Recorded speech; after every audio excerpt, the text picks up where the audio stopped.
Yesterday I did a breakdown on the brand new My Hero Academia opening for My Hero Academia Season 6, and you guys hit the like goal on that video, so today we're going to be doing a breakdown on the new ending, and after doing it, honestly, I feel like it has a lot more hints to what's coming in this season after watching it. And since that was kind of the impression that I got watching it for the first time, I definitely didn't want to miss out on any details, so I watched the My Hero Academia Season 6 new ending in 0.25 speed, really slow, and here's what I found. And by the way, there are spoilers obviously, since we are breaking down what hints they gave us towards what they'll be including in the season, and as a manga reader, I'm likely going to be quickly mentioning those things. But let's shake hands. Let's make this agreement real quick. Here we go. All right, hands shaken. That if you're watching this video, you're watching that with that in mind, right? That you know that that's going to happen. So let's get into it. The opening begins on a new day with the sun rising over a city that doesn't know what this next day is about to bring. In the same way that this is the start of a new day in a literal sense, this is also the start of a very new day for Japan, since starting with the hero's operation against the villains here, nothing will ever be the same, and society won't have a single moment to rest until the ending of the series. The next shot is of the All Might statue in Kamino, a heroic square in the middle of society that represents the peace that All Might worked hard to create, and stands to symbolize heroes themselves and what they do for society. This symbol of heroism of course stands where All Might and All For One had their very public fight in Season 3, and expected to get a little bit of a facelift by the end of the season, and shortly by next season in a much more drastic way. I also briefly want to point out how in a lot of these early shots, we have a lot of scenes with really contrasting lights and shadows, from the sunrise to the half-lit All Might statue to this next quick shot we get of some random bridge and buildings. It feels like the light and the dark are literally fighting against each other here to take up equal amounts of the screen, and that could very much represent the way that, of course, in this season more than ever before, we're seeing the two sides that light and dark represents going head to head. Then we get a brief shot of the doctor's lab with all of his Nomu pods and a monitor in the far distance, and this is a location that of course is important to us this season, since that's where Shigaraki is being hidden and worked on, but also since there is a number of battles that take place down here in a quick series back to back. And lingering in those opaque pods are the Nomu themselves, who, as we've seen from the second episode, will be breaking out and causing mayhem. Then we get another random street, but this again feels like it lends to my earlier idea about the dark and the light sides fighting to take up that space on the screen. So thanks ending director if that really is intended, because I really love that choice. We then have a blue butterfly on the ground with leaves all around it, which some look half eaten, and the colors on the butterfly very much remind me of Dabi's flames and his overall color palette that we'll be talking about more in a bit. However, the next shot is directly pulled from a massive moment in the series and what was probably my favorite spread in the entire manga for a good long while. And that of course is Shigaraki's dream from right before he wakes up, which is just this surreal dream of this impossible landscape of skyscrapers and giant hands reaching out of the ground as parts of the house that he grew up in fall to the ground, and he stands on that rubble while having a conversation with his dead family until he finally decides to accept All For One's quirk as his own. We then get a quick shot of Tenko walking through the streets after he killed his family with no one taking the time to help him, and then we see an almost exact replica of a scene from the very ending of the war arc, showing a small Deku walking towards a small Tenko with black hair from before he killed his parents.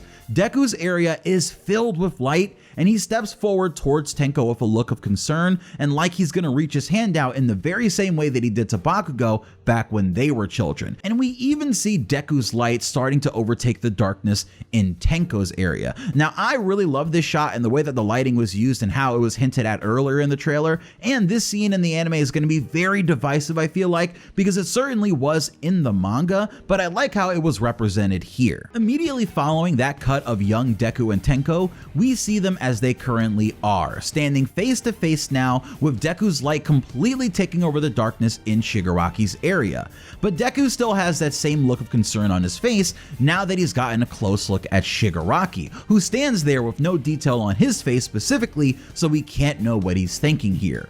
From here we get a shot of some of the top heroes that'll all play a role in this arc. From Crust to Mirko to Hawks, Endeavor, and Gran Torino, we do see a decent bit of most of them, who all will put blood down on the battlefield towards the cause of stopping the villains. And I also like how they're in order here of how high their ranking is on the hero charts, from right to left, right? Besides Gran Torino, who of course is more of a veteran hero. But of course we have Crust at number 6 on the far right, and then moving towards the left we have Mirko at number 5, Hawks at number 2, and Endeavor at number 1. Then we get a really cool shot of Ed Shot's Advance Guard, and you can watch my video breaking down all the teams between the heroes and the villains and their locations by clicking the card in the top right or the link in my description for it. But I really like how we get this softly lit forest scene showing the heroes all getting in their places outside of the Gunga Mountain Villa, where we know currently the heroes are staying. And we know a lot of them have to be nervous because of this whole operation going on, but this shot really just gives the heroes a sense of community that I never really felt like they had going through the series, beyond the main ones that we see, of course. So seeing Fat Gum patting Tamaki on the head, who we know is probably the most nervous here considering his temperament,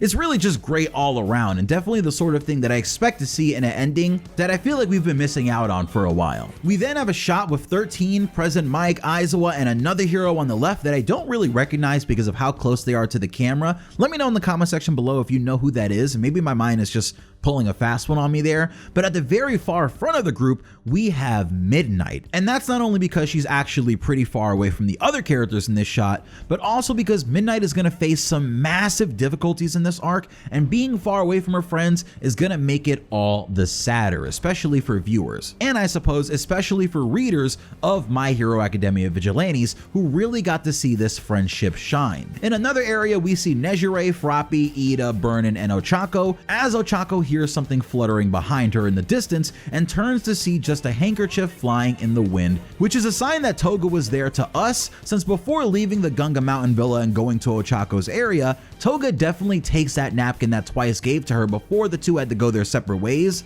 and that's a handkerchief that in this season is largely going to represent the loss and sadness that Toga feels at the hands of the heroes. From there though, just to hammer that home, we get a shot of Toga and Twice dancing together in a large cathedral with stained glass windows behind them, and the cathedral actually looks pretty run down if you look close, since there are all sorts of panels and actually large parts of the architecture missing, allowing rays of sunlight to flood the room. There goes that light again. And I feel like we've also seen Toga and Twice dancing in art by Horikoshi and before in the anime too, to call back to that art. But again, here I am very appreciative of a chance to see these two goofballs of the group having a good time in the midst of all the tragedy coming in this arc. In the next shot, we see Spinner, Compress, and Dabi all together as they make their way through the dark of night, but they seem to stop as Dabi notices a poster for Endeavor on the wall, and he rests his hand right in the center. For a quick second, we see a flash of a blue flower surrounded by other similar blue flowers, and this I believe is the same blue flower that Rei has been getting sent to her hospital room, which is then quickly ignited by a blast of Dabi's flames along with the Endeavor poster on the wall. I mean, obviously you know what that hints to, even if you're not a manga reader, right? You know what's going on there, I'm sure. Now Shigaraki makes his way back into the ending, looking over a giant cloud of smoke outside of the hospital that is just no longer there since he wipes it all away. And actually, I want to shout out to the artist of this scene, who even included the device that Shigaraki specifically didn't decay next to him when he woke up, since that makes this way more recognizable as the scene right before Endeavor begins his fight with Shigaraki, where Shigaraki smiles and tells Makia that the time is finally here to destroy everything. And we actually get his reaction to this landscape of hell in real good detail. First of a close-up of his mouth as his hair blows in the wind, and then we see quick flashes of several things, first starting with Tenko immediately after he decayed his father and the entire house around him covered in red. Then we see a series of hands all reaching toward Shigaraki, which probably symbolizes the many hands and arms that we know are swarming around Tenko within the Vestige world. And then lastly, but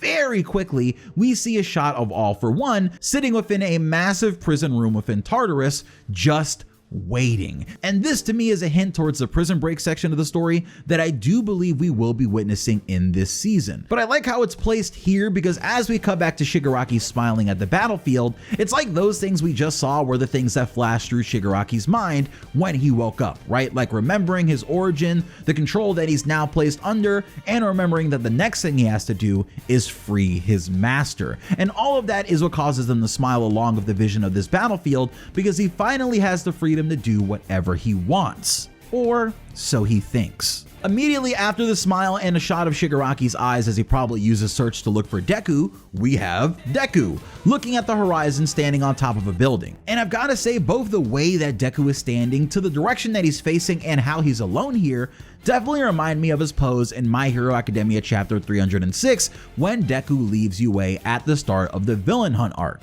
And I'd almost feel bad about making that comparison here with nothing else to support it, but just like how the sun rose at the start of the ending, it now sets by the end of the ending song to signify the direction that things are going in as Deku watches darkness fall and looks out into the streets he'll soon have to dive headfirst into before we see him tighten his grip and step forward towards that sunset, walking past all of his fellow UA classmates and friends, even running past and away from them by the end as we see a yellow flap of cloth fluttering past Deku and into the air, a major hint to us that we will be getting the villain hunt arc in this season, since of course this yellow cloth is Gran Torino's cape, which Deku wears throughout the Dark Deku arc and for the remainder of the series. And that, folks, is the entirety of the ending and everything that we found after watching it at 0.25 speed. Hopefully we were able to find all the hints and callbacks, or I guess call forwards for stuff that hasn't happened yet. But if you enjoyed this breakdown, hey, let me know you liked it by actually liking the video, and let me know if you want to see me do something similar for Mob Psycho Season 3 or Chainsaw Man when their opening and endings are out. And if you haven't checked out my breakdown for the opening of the first episode, check that out in the description below or in the card to the top right.